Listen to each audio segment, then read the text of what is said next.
yo despaché muchísimos kilos de coca ripiado. También llegué a traficar estupefacientes para otro barrio, a otro lugar. Tuve punto en otro barrio, tuve punto en los guandules de vender sustancias prohibidas. Tuve punto en Villamella, en los alcances de Villamella, por allá por la 28. Les digo, ahí viene la dirección. Y ellos se embalaron toditos. Cuando miraron, se embalaron toditos, que venían toda esa guagua subiendo. Y yo vuelvo y me siento en la misma esquina y me pongo a reírme de ellos, porque yo estoy viendo a ellos corriendo como caballos. Cuquito se calienta con Vitico, porque empezó a huele también a temprana edad y hacía desorden, y cuando Vitico lo necesitaba, nunca aparecía. Vitico me dijo, fulano, ¿quieres trabajar? Sí, ven. Entonces ahí yo lo que hago es que suelto el basquetbol y empiezo yo a agarrar la funda. Y cada vez que baja un cótumo, me dice, cada vez que baja un cótumo tú bajas y parte un plástico y me pasa el macuto. Tú nada más parte el plástico y me pasa el macuto. Y así yo lo hacía, Y ya cuando él quería ver, a veces habían 2 y 3 cótumos, y cuando él quería ver, ya yo tenía los 3 plásticos partidos de los 3 cótumos. Ya tú sabes. Entonces yo tomé la habilidad de partir un plástico grande. Y a él le gustaba eso, porque ahí en ese plástico grande le metía uno un plástico de 2 rayas, hasta de 3 rayas. Y él vio ya esa habilidad, hasta que él me pulió, me enseñó a pesar, a digitar con la pesa. Me dio unos tips para que yo aprendiera a sumar, a sacar cuenta, cuando me paguen con 500, cuando me paguen con 1000, porque yo, la escuela, yo duré como 3 meses yendo a la escuela, pero yo no iba a la escuela a estudiar con los niños, yo que iba a carpetear. Entonces yo no aprendí nada de eso, pero él me dio unos tips, mira, tú lo haces así, de 500 tú devuelves tanto, y así. Y fui aprendiendo sumando con él mismo, y aprendiendo, y me dio un león sumando. Nadie me engañaba, así que yo aprendí muchísimas cosas en ese mundo delincuencial. Él me enseñó a digitar, y como él veía mi lealtad y mi responsabilidad y mi seriedad, porque a pesar de que fui un bandido, yo fui una persona seria que no me gustaba lo de nadie. Lo suyo era suyo y lo mío era mío. Si yo necesitaba algo de alguien, yo mejor se lo pedía, fulano, ¿tú me puedes regalar eso? Así. Pero de lo contrario no. A veces yo veía que se le caían macutos a algunos y yo se lo devolvía humildemente. Pero otros, si a otra gente, al lado de otra gente se le caía el macuto, lo perdía.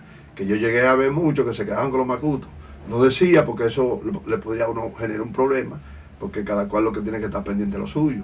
Pero si me tocaba a mí, yo lo devolvía.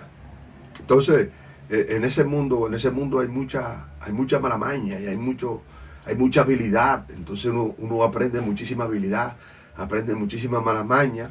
Hay cosas que uno lo aprende no para hacerlas, pero para uno defenderse.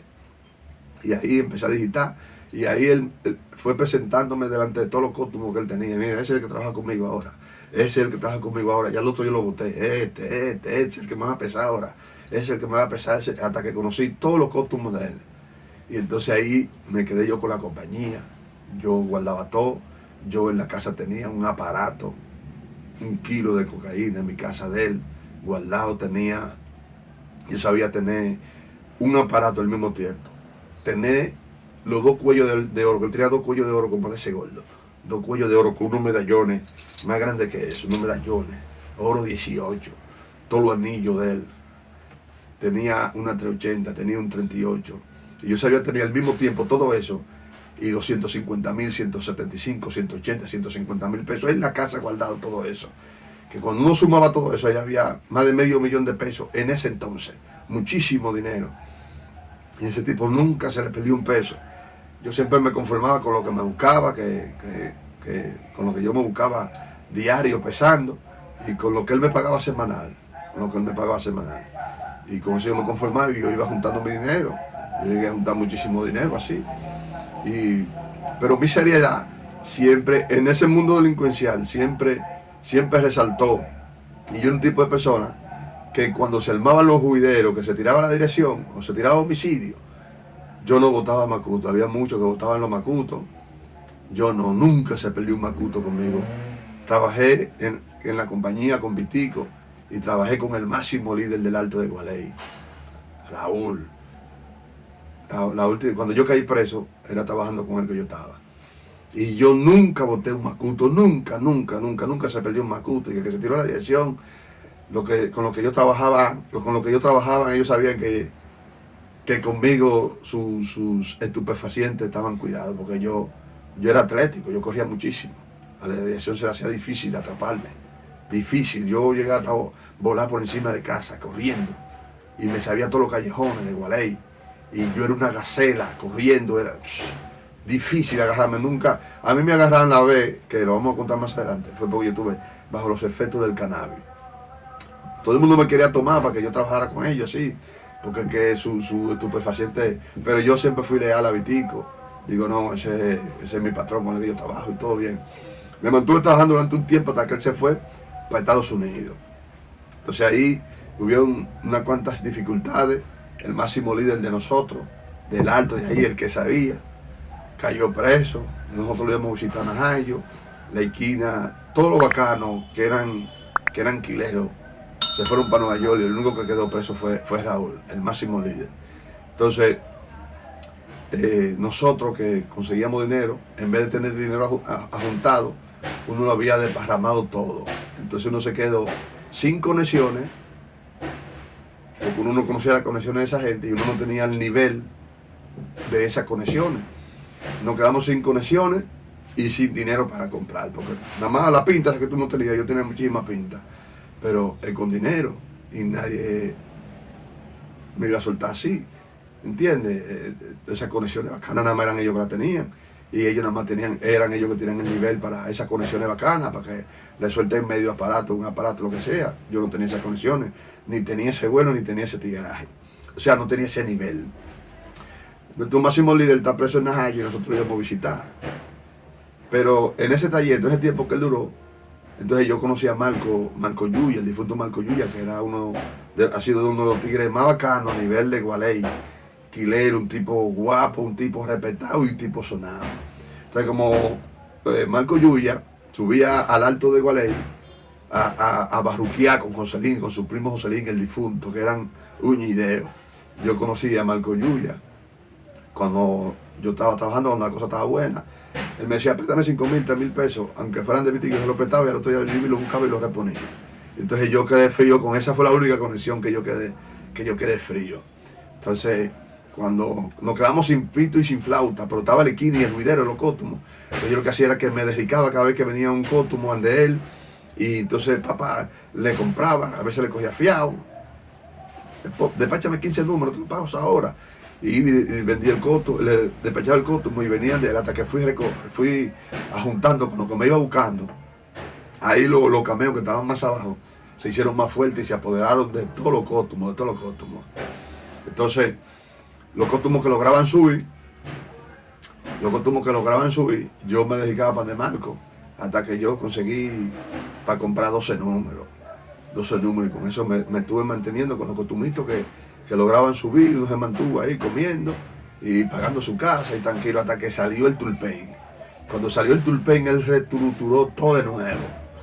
Entonces cuando él salió, Guaro de una vez se tiró a hablar con él, el difunto Guaro.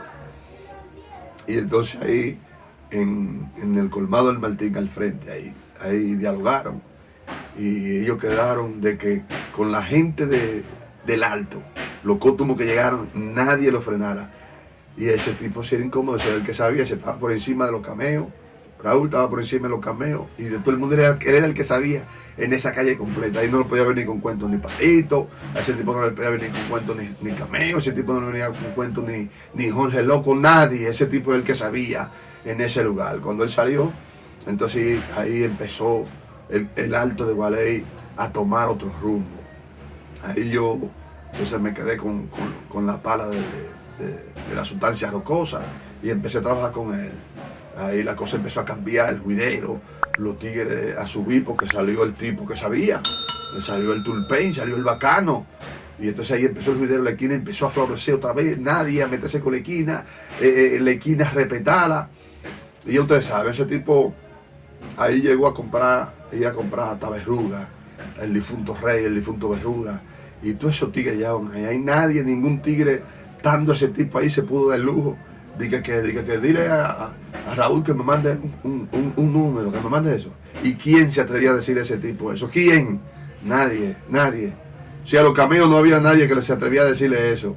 Imagínense ese tipo que estaba por encima de ellos. O los cameos no cogían eso, esos tipos a nadie le daban lo suyo, y que de miedo a nadie. Ellos mejor preferían morirse. Ellos la tenían. Pero del que yo te estoy hablando, del que yo estoy hablando y expresando, estaba por encima de todo el mundo. Si ellos no cogían eso, ese es mucho menos. Y ahí empezó el asunto, hasta que llegó el 24 de agosto del año 1996, 8 de la noche, yo estando bajo los efectos del cannabis, sentado en la esquina, en esa esquina que le vamos a presentar, en esa esquina que ustedes van a ver ahí sentado en esa esquina, ahí me siento yo. Y me paro, yo mirando para la 18, así me paro, le digo a los tigres, que la esquina estaba llena de tigres, les digo, ahí viene la dirección. Y ellos se embalaron toditos, cuando miraron, se embalaron toditos, que venían todas esas guaguas subiendo. Y yo vuelvo y me siento en la misma esquina y me pongo a reírme de ellos, porque yo estoy viendo a ellos corriendo como caballos. Pero era el notado que yo estaba con un cannabis que le llamaban Punto Rojo, que venía de Colombia, pero que ese cannabis venía del sur de África. No es original de Colombia, eso viene del sur de África, que ponían unos troteados. Yo volví, me senté con los macutos arriba, con la balanza. Yo acababa de despachar a Jerry Valga, el difunto Jerry Valga, el nazareno, y los tigres empezaron a correr. Yo me senté a reírme, y cuando la dirección se tiró, me halló con toca el grado. Y ahí que entonces me mandan para la Victoria. En la Victoria, ahí fue lo duro. Yo empecé a llorar, un mundo diferente. Allá cuando yo llegué a la Victoria, que estaba controlando el Alberto, allá yo conocí a The Hitman, conocí a Luis Quitateni. Esa vez que yo de la dirección me mandan para el Palacio, y del Palacio para la Victoria, en el Palacio de Justicia, ahí fue que yo conocí por primera vez a The Hitman y a Luis Quitateni, que estaban esposados estaba. Entonces empezó, digo, mira, ese es Luis Quitateni, ese es The Hitman. Estaban esposados ese día que ellos bajaron a Justicia. Entonces cuando yo llegué primero a la Victoria, nosotros nos mandaron en la guagua, ellos no nos mandaron en la guagua que nos mandaban a nosotros, porque la guagua de Justicia era otra y la que iba para la Victoria era otra. Nosotros llegamos, entonces más tarde después yo vi a ellos haciendo su entrada ya. Cuando yo llego a la Victoria, en la Victoria me mochan el pantalón, que hay que estar en pantaloncito corto, y ahí nos llevan para el área del hospital. En el hospital estaba controlando lo que llaman el día fuga. Allá el primero que me vio cuando yo estaba preso es un hombre que le llaman Chacho. Él es cristiano, está preso en la Victoria. Chacho fue el que me vio, y de que me vio me dijo, Mutombo. Entonces él fue a hablar con Elías Fuga y le dijo, ese amigo mío, ese de los míos de allá de Gualey, entrégamelo. Entonces ahí revisaron, entonces anotaron a Chacho, dijeron, tú sabes, había que pagar un dinero de entrada, no recuerdo bien si eran 2,5, 3,5, sé que había que pagar entrada. Entonces yo le dije a la hermana mía, dije, hay que pagar un dinero de entrada. Mira, ese amigo mío fue el que me recogió y me depositó aquí. Yo, esa vez, Chacho me dejó con uno que llaman Kelvin. Usted sabe que uno como preso nuevo, cuando uno llega a los sitios, uno no conoce el ambiente ni conoce a nadie, nunca había caído preso. Cuando mi hermana llegan un par de hermanas mías, sobrina mía, la mujer mía, y llegaron muchísima gente con 2 fundas en la mano cada uno. Eso fue una compra terrible. En ese tiempo la visita era los martes y los sábados. Ellos llegaron con una compra terrible el sábado, porque yo llegué allá, ellos fueron martes, la primera visita mía fue un martes, porque yo llegué allá un lunes, porque yo llegué allá. Entonces el martes me visitaron, y ya el miércoles no había compra. Entonces alguien que yo estaba fumando con ellos, porque ellos me llevan mi compra y me llevan mi menudito. Fuimos a comprar un tabaco de cannabis dentro de la cárcel. Yo me sorprendí porque ese otro mundo, digo, que aquí venden, sí. Entonces fuimos y compramos. En ese tiempo yo veo que me pasan una hoja de Nuevo Testamento envuelta. Digo, ¿qué? Dice, no, que ahí que está ahí. Cuando yo abro, ahí estaba la Mari, el cannabis. Digo, oh, sí, no, ellos compran aquí los Nuevos Testamentos, los deshojan, y ahí envuelven la Mari y se la venden a uno. Digo, wow, terrible. Digo, tanto no tiene temor, porque uno conocía algunos principios de las escrituras. Digo, ¿y cómo ellos se prestan para envolver la marihuana ahí en las hojas del Nuevo Testamento? ¿Cómo ellos se prestan para eso? Pero usted sabe que hay delincuentes que no le dan mente a nada de eso, y que las palabras de Dios no le dan mente a nada de eso. De ahí empecé a fumar, pero entonces fumando conocí a un amigo mío y me dijo, vamos a dar vuelta por el patio. Y entonces ahí dando cotorra, arrebatado, me dijo, te están engañando, te están vendiendo tu compra, porque esa compra que te trajeron es para que te dure un mes tú comiendo. Ahí empezamos a darme la cotorra, y Entonces dimos, el que me dijo eso, bueno, que le llamaban Piculo, de ahí del lado de Boca Chica, me dicen que lo mataron, lo hicimos compadre. Y él fue el que me dio la cotorra, me dijo, te están engañando. Y dando la vuelta por el patio me topé con un cuñado mío que era, él fue el marido de la hermana mía que le llaman Iberice, ese fue su primer marido. Lo vi allá, y digo, oh, papadito, ¿qué estás aquí? No, yo estoy aquí. ¿Y tú? Digo, yo estoy aquí preso, me agarraron por esto y esto y esto. ¿Dónde tú estás? Yo estoy en Vietnam. ¿Cómo? No, coge para acá. Digo, entonces ahí fue que mi compadre Piculo le explicó a él, le dijo, sí, usted es cuñado de él, sí, tráigalo para acá, que a él lo están engañando. Le dieron una compra así, así, así, así, así, y ya dije que no hay nada que comer. Ya ustedes saben. Entonces de ahí fuimos a buscar la ropa mía, y de ahí entonces es que yo me traslado de Vietnam para la Pentecostal. Ya ustedes saben. Le quitan esa beca ahí a Kelvin. Después uno se dio cuenta de, oye, pero mira, este tipo, wow, mira cómo lo que me hizo, cosas. Entonces ahí me trasladó para la Pentecostal, entonces ahí que yo conozco a Jaivita.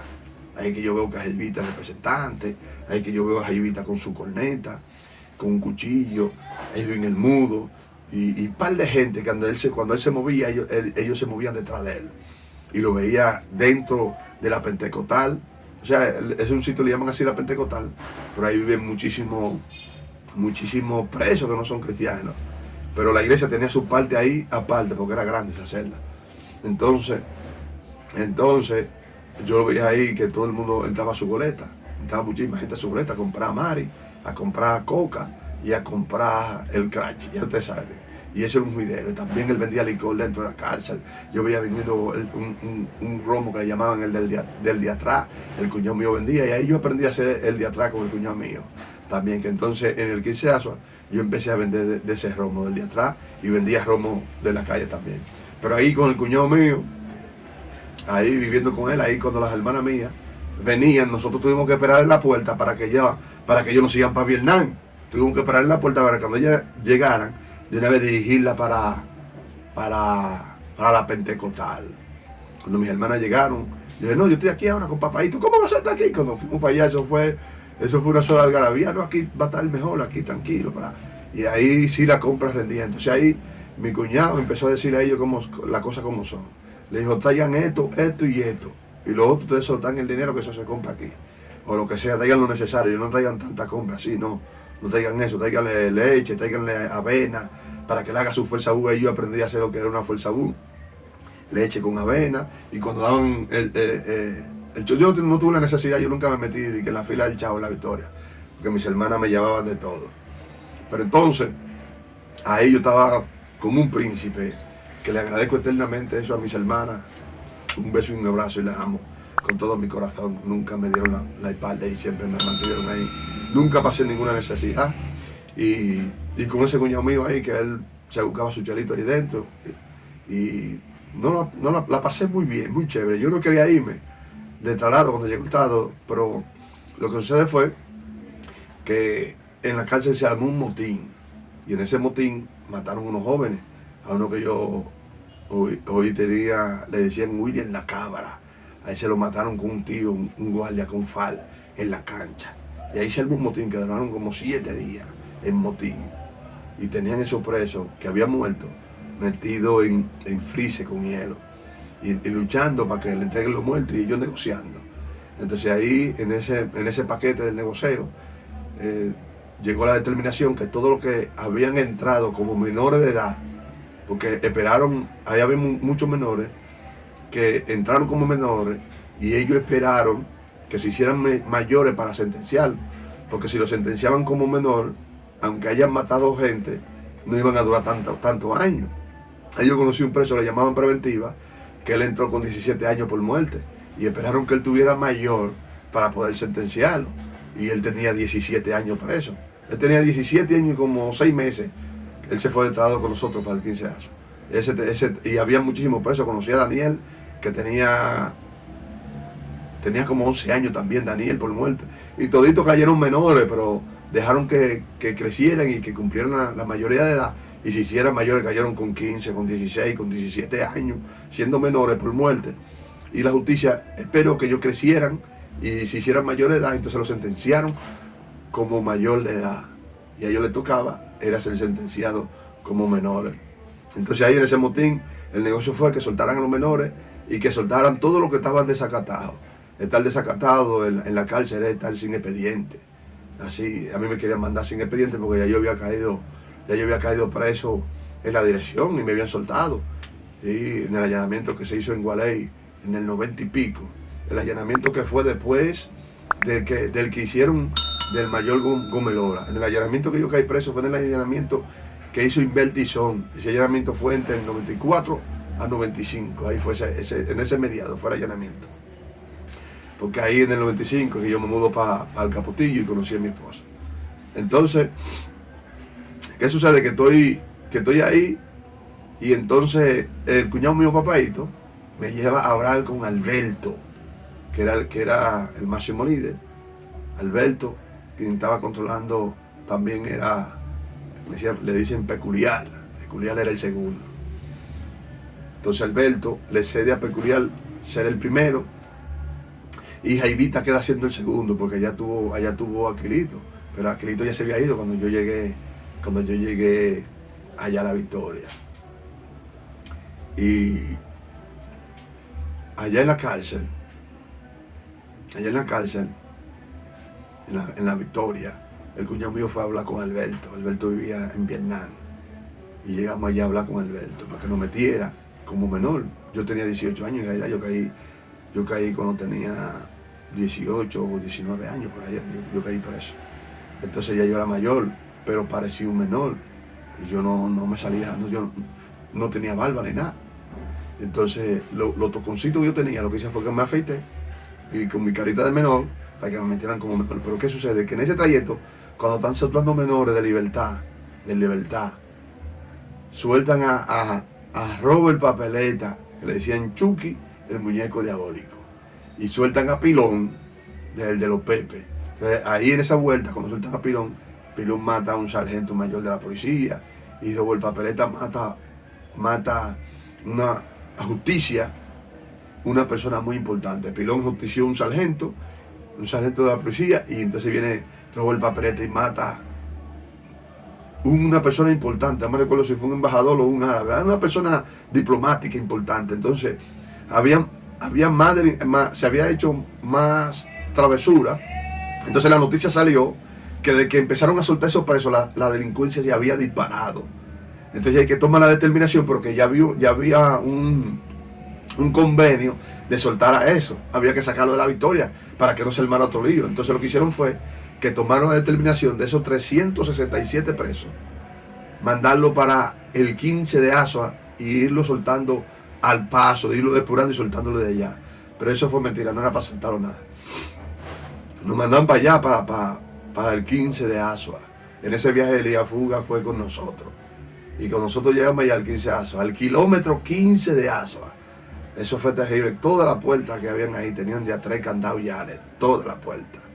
Cuando nos entraron para allá, ahí estaban los presos y dijeron, ¿y para dónde fue que nos mandaron? El 15 de Asua le llamaban el CISA de Trujillo, era que le llamaban, el CISA de Trujillo. Eso siempre ha existido ahí, siempre. Lo que pasa es que eso lo volvieron cárcel pública con nosotros, cuando nosotros llegamos ahí. Entonces en ese lugar eso fue terrible. En ese lugar ya los 3 días había un motín ahí, que se armó un motín, que la cárcel la ataron enterecita, nadie aguantaba eso. Ahí no había estufa, no había agua para tomar. Nosotros no fuimos preparados. No había agua para tomar. El agua que salía de la llave era una agua que salía con caliche, amarilla, un agua que no se podía tomar. De ahí fue que entonces vinieron los motines para que nos pusieran una barra, nos dejaran entrar estufa, nos dejaran entrar nafta, para uno comprar carbón y así. Entonces la cárcel se fue evolucionando en eso. Pero en un mes en la cárcel se hizo 11 motines. Eso era bomba, eso era tiro, eso fue terrible. Yo me recuerdo de uno de los motines que se armó, que esa vez tiraron como 300 bombas. Y tienen los cuchillos porque a cada rato salía uno apuñaleado por fuera, peleando entre los presos. Yo me recuerdo del primer pleito que hubo allá entre Daniel y Pepe 30, que se fueron a apuñalar cuando Daniel le tiró, que Pepe 30 metió la lata que le dio en el dedo a Daniel. Yo me recuerdo de esa primera pelea. Me recuerdo de la pelea que el Pato tuvo con el Ñato, cuando el Ñato le tiró primero al Pato y le dio en el pecho. El Pato con un machete cuchillo de ese tamaño. El ñato no tenía miedo y pelearon. Y todos esos pleitos, yo me recuerdo de ellos. Del pleito que tuvo Huiteco, que Huiteco era amigo de Eddie Puerto Plata, de Puerto Plata, del haitianito, de ahí de la San Luis. Ese tenía su cuchara molada y ese peleaba con quien sea. Con su cuchara molada yo lo llegué a ver peleando con tigres con cuchillo y él con su cuchara molada. No tenía miedo de chamaquito, terrible. Entonces, a cada rato uno macheteaba y apuñaleaba para afuera, para el hospital. Entonces, como salían demasiada gente apuñaleada por los cuchillos y la cuchara molada, los cepillos amolados, entonces llegaron los antimotines y nos tiraron como 400 bombas. Y tiro y bomba, y tiro y bomba. Suelten los cuchillos y los personas, nada de soltar los cuchillos hasta que ya no aguantamos, porque entonces empezaron a tirar una bomba que nos daba vómito y diarrea y nos picaba en el cuerpo. Entonces yo lo que hice es que me puse un jacket y ahí estaban la gente, ya usted sabe, en vómito y diarrea. Ahí habían dos gente que la bomba como que no le hacía nada. A Lacey y el Pato. Fueron los únicos que no soltaron los cuchillos. A Lacey se puso como un pañuelo, lo amarró aquí y parecía un villano, con su hora puesta. Moreno él, malo y guapo. Y el Pato sin nada. Y cuando hicieron la fila para que todo el mundo saliera y soltando el cuchillo, ellos fueron los únicos que salieron por medio del policía y le dijeron al policía, nosotros no damos cuchillo. Y salieron los únicos que no soltaron el cuchillo, fueron esos. Salían con su cuchillo en la mano y no le pudieron quitar su cuchillo. Un cuchillo que habían hecho esos tigres que parecían machetes de la calle. A Lacey y el Pato, eran dos herreros fuertes haciendo cuchillos. A Lacey era el más fuerte de todos. Y entonces, de ahí era que empezó, eso era cada rato, un cortado. Yo me recuerdo que yo fui el 14º para llamarlo para ir a justicia, el 14º. Y fui el tercero en ir a justicia. Y usted dice, pero ven acá, si tú fuiste el 14º en ser llamado para ir a justicia y a ti te llamaron al mes y habían gente que lo llamaron primero que tú, ¿por qué tú fuiste primero que ellos? Por la sencilla razón de que en ese tiempo, ya del 15 de Asua, no había una guagua que llevara a los presos para justicia. Cada preso en ese entonces tenía que pagar su pasaje y pagar el pasaje al centinela si quería que su proceso se agilizara y si quería ir a justicia. Entonces, como yo siempre tenía mi clavito, siempre tenía dinero, y yo dije, sí, yo lo pago, el pasaje mío y el de policía. Y por eso yo fui el tercero en bajar a justicia, Y de allá para acá esa vez, ya estábamos mediados de noviembre, por ahí. De ahí para allá esa vez, cuando yo fui a justicia, un amigo mío habló con su hermano para que él me fuera a visitar justicia. Y de ahí en justicia él me llevó una cosa preparada. Y en esa cosa preparada de comer, preparó su cosa y ahí iban metidos 7 punticos de estupefaciente. Ese fue el primero en entrar estupefaciente de la blanca dentro de la cárcel. Pero eso fue, ya tú sabes, eso se fue de una. Y el primero en entrar el cannabis se llamó Milton. ¿Por qué fue Milton el primero en entrar el cannabis? Porque ahí no le permitían a los policías que hablaran con nadie, a los primeros. Y había un muchacho que llegó de puesto para el 15 de Asua, un policía del barrio, que le llaman René, que después yo lo vi en La Victoria, preso a 30 años por atraco y muerte. René llega y ahí nos ve a nosotros, Milton lo vocea, y ahí empieza el diálogo. Y Milton a mí me quitó 350 pesos en ese entonces, y reunió para que cuando él volviera, tenía que reunir lo de comprar y lo de él. Cuando él volviera, no te diera el asunto. Y ahí entonces que a los 2 días él vuelve y volvió con una funda y se la tiró. Ya tú sabes, le dijo, ve donde Milton, le dijo, ve, pasa por donde Marco. Y Marco se la mandó rendida. Entonces de ahí empieza el juidero. Milton empieza a vender Bayer dentro de la iglesia, el cannabis. Y entonces la calle, Milton empieza a vender, el primero que empieza a vender Bayer dentro de la cárcel. Y de ahí Milton empieza a vender Bayer y la cárcel como que se tranquiliza. Porque los tigres cuando empezaban a fumar, como que se aplacaban, como que no le daba para problemas. Pero cuando no había eso, que no había nada, no había cigarrillos, no había nada, eso era un solo desorden, esos tigres aburridos dentro de la cárcel. Eso era un desorden tremendo. Entonces, en una ocasión había una algarabía, había un desorden, y de repente, como a la hora y media, todo se calmó, todo tranquilo, el escándalo se detuvo, porque los cabecillas que hacían escándalo, cuando estaban en nota, ya no hacían escándalo, y el que hacía bulla, ya él le molestaba porque estaba en nota, entonces él se tenía que dejar la bulla, ya no podía hacer bulla y la cárcel se tranquilizaba. Ahí abre un capitán que estaba después en ese entonces y abre la puerta. Dice que, oh, pero ustedes hace una hora y media estaban revueltos y ahora están tranquilos. Ya entró. Así mismo dijo ese capitán. Ya entró. Y ahí entonces él se puso a vigilar cuáles fueron los policías que entraron ese día. Entonces ahí este tipo tuvo que tener otra estrategia para poder entrar, porque ya lo estaban en observación él y un par de policías más que entraron al mismo tiempo, y después que ellos entraron fue que la cosa se tranquilizó más en la cárcel. Entonces el capitán me puso en observación. Y de ahí empezaron los problemas. Vieron unos problemas terribles. Más recuerdo de Cholo cuando peleó con Culebrón, cuando peleó con la B con Taná. Me recuerdo de la muerte de estos tres que mataron, que había una fuga que mataron a Ñoño, a Coqueco. Mataron unos cuantos a escopetazo limpio. Un oficial que le llamaban Carela y un oficial que le llamaban Méndez. Le llamaban Méndez en ese entonces, de Barahona. Esa fuga ellos le llegaron porque el centinela se había quedado dormido. Los barrotes los mocharon fue desde la segunda, no de los barrotes de abajo. Porque toda la tarde pasaban los policías dándole a los barrotes, pero los barrotes de arriba no podían darle. Entonces los barrotes de arriba los mocharon y por ahí se bajaron. Y esa fuga estaba planeada.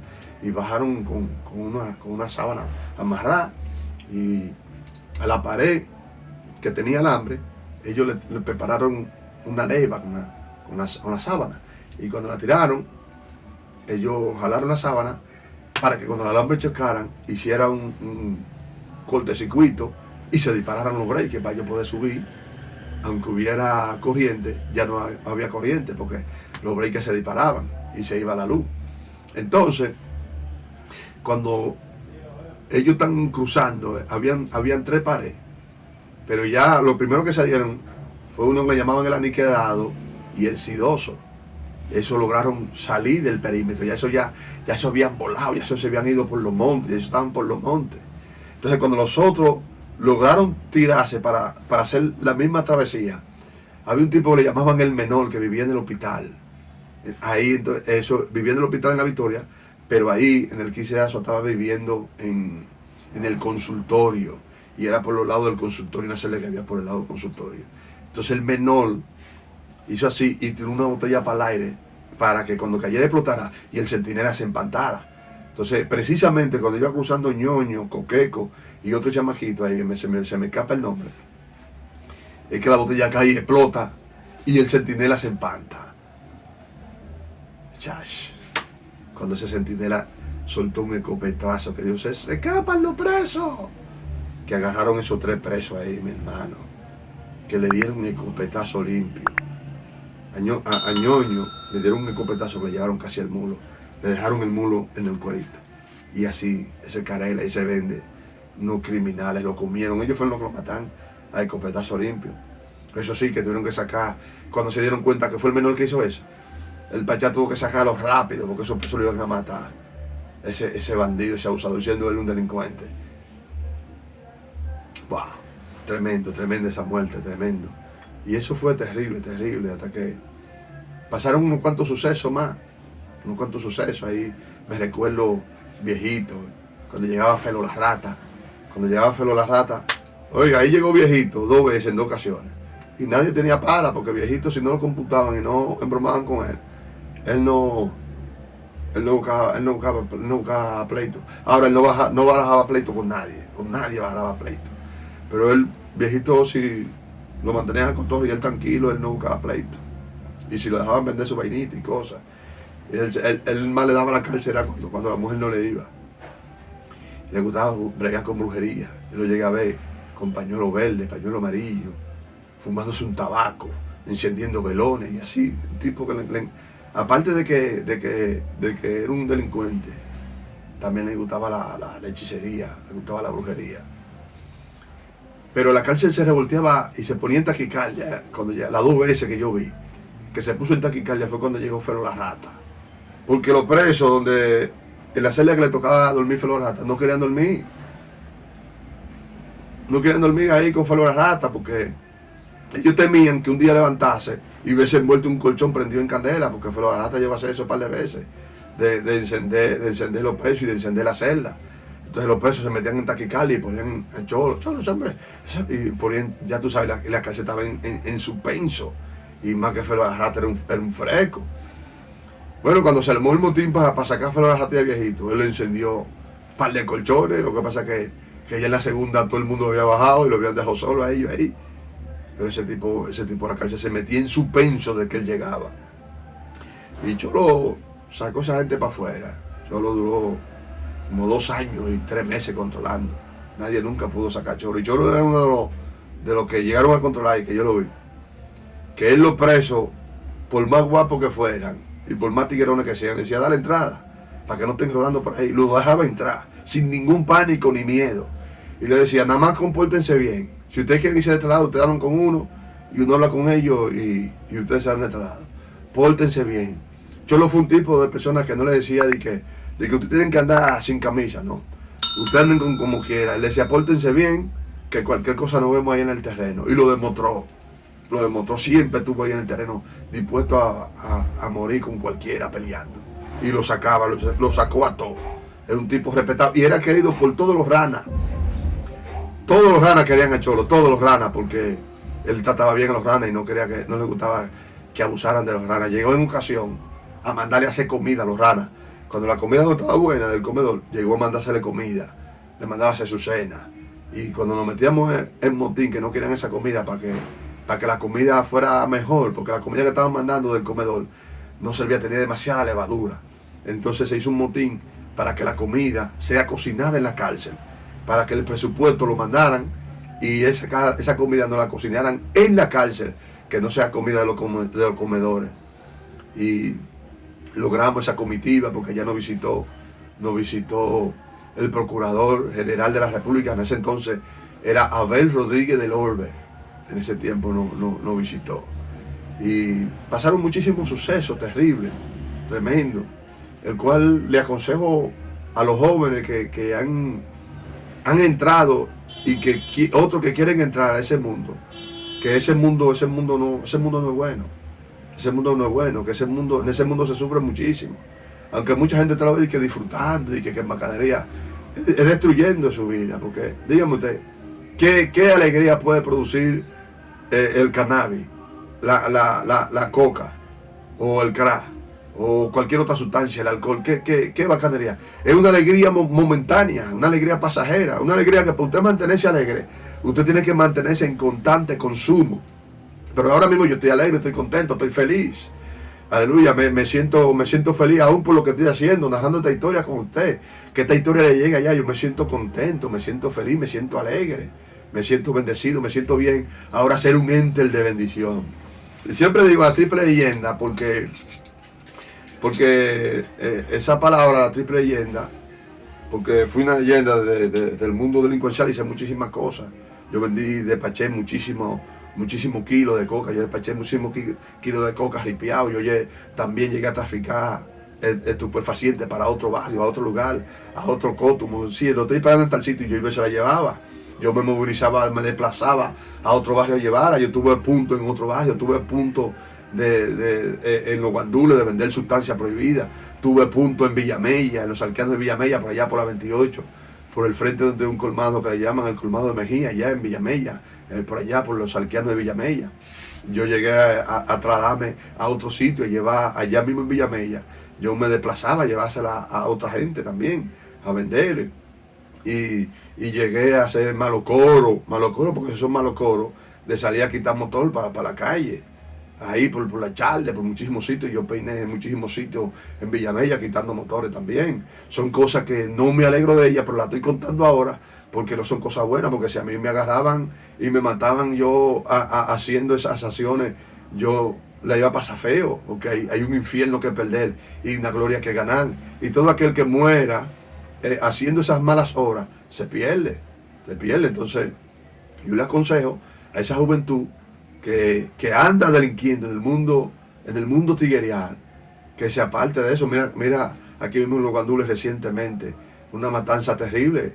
Jóvenes de 15, de 14 años siendo ajusticiados, con todo una vida por delante, y se van a de tiempo por estar haciendo maldad, por estar ajusticiando a otros jóvenes también, por estar asaltando en el barrio. Se dan a mal querer en el barrio, ¿entiendes?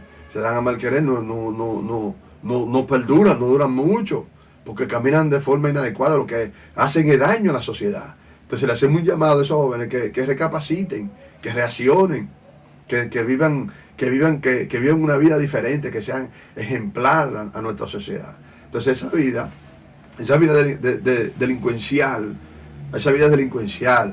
aunque lo que venden es estupefaciente y no se metan con nadie, de todos modos le hacen daño a la sociedad, porque los estupefacientes destruyen la familia, el estupefaciente destruye la vida de los seres humanos, le destruye su vida moralmente. No lo deja pensar, no lo deja analizar las cosas positivas, las cosas buenas. No lo deja ver, no lo deja mirar las cosas buenas, las cosas positivas. Hemos visto personas que han perdido su matrimonio, su hogar, su mujer, que ellos aman, por causa de los estupefacientes. Por causa de los estupefacientes, pierden su vida moral. Son lastimados moralmente y físicamente y atados espiritualmente. Pierden su hogar, pierden sus hijos, lo pierden todo. Entonces, no es bueno. Entonces necesitamos programas, un llamado a las autoridades competentes. Necesitamos programas, a esa gente seria. Necesitamos programas que proyecten los buenos valores. Necesitamos programas que proyecten las cosas positivas en nuestro barrio. Le hacemos un llamado a esas autoridades competentes que nos ayuden a sacar a la juventud de la delincuencia. Miren, ahí mismo en Los Guandules, en el proyecto Domingo Sabio, ahí hay cancha y no hay quien le dé práctica. Yo estoy dispuesto a darle práctica a esos jóvenes que andan por ahí, que hay muchos y me han dicho, para que le dé práctica. Y usted sabe que para dar práctica se necesitan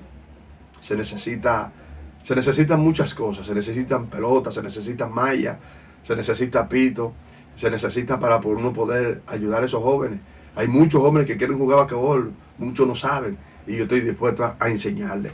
Nada más por seguir aportando a la sociedad y enmendar el daño que una vez hice. Aunque ya tengo 20 años que salí de ese mundo delincuencial, me convertí teniendo 25 años y gracias al Señor ya tengo 47 años para 48, y ya hace mucho que hemos sido de bendición. Entonces, digo la triple leyenda porque en ese mundo delincuencial hice muchísimas cosas y salí ileso. Nadie me dio un tiro, nadie nunca me dio un cachazo, nadie nunca nadie nunca me llegó a asaltar, quitarme lo mío. En ese tiempo yo era una persona que sufría tenía el privilegio de que tenía un respeto, porque las personas a veces creen que tú eres querido o te das a respetar porque tú ajusticias gente. No, hay muchísimas formas de tú ganarte el respeto. Tú comportándote bien con los demás tigres y siendo bacano con los demás tigres, en bacanería, tú ganándote el cariño de los demás tigres, tú te ganas el respeto. Aunque yo tuve que hacer algunas acciones y hacerle entender a algunos tigres que a mí había que respetarme, pero eso quedó al olvido. No quisiera nombrarlo para que no vaya a despertar ninguna rencilla y crean que estamos diciendo esto por jactancia ni para mencionar su nombre, no. Pero damos gracias al Señor que salí muy ileso. Una leyenda del mundo delincuencial, no una buena leyenda, ¿no? Porque salí ileso, estoy vivo, hice mi cárcel y estoy aquí, pagué por ella. Esa es una leyenda. La segunda leyenda es porque fui fuerte a nivel de baloncesto y pude engañar a un público que creyó siempre que yo fui basquetbolista, pero detrás del basquetbolista había un delincuente que ellos no sabían, que se dieron cuenta mucho después que yo caí preso. Yo caí preso en la dirección,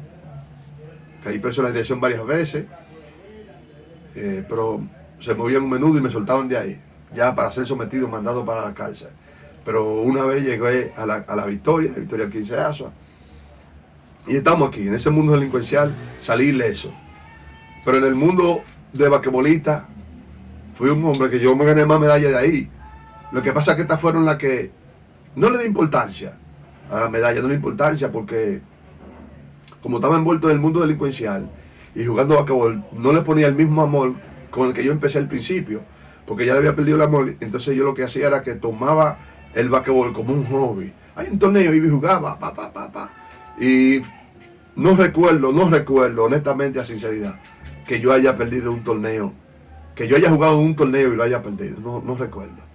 De 30 para allá, yo siempre metía, de 30 para allá. A mí nadie las glorias las damos al Señor, no lo decimos con jactancia, pero a mí nadie me frenó, de que yo metiera menos de 30, nadie pudo frenarme. Yo la metía de todos lados, tenía mi movimiento, tenía buen manejo de balón, y nadie a mí me pudo frenar, y que el Mutombo no metió 30. Entonces, no le daba la importancia y el valor que tiene esta medalla. Tiene muchísimas medallas, y estas fueron las que sobrevivieron, 3 medallas que sobrevivieron. Tengo aquí también mi diploma, que me lo gané a nivel carcelario. A nivel carcelario me gané ese diploma. Cuando jugamos allá en Najayo, que reunieron unas cuantas cárceles del país, esos torneos que se hacen carcelarios todos los años. Ahí yo salí uno de los más valiosos y me dieron mi diploma. Ese diploma lo gané yo allá, estando preso en el 15 de Azua. Me gané ese diploma. Eso fue en el 98. En el 98 me gané ese diploma. Pero después que entonces fui una leyenda a nivel delincuencial, una leyenda a nivel deportivo, ahora soy una leyenda a nivel cristiano. Como siervo de Dios. Como siervo de Dios nos hemos ganado alrededor de más de 5,000 jóvenes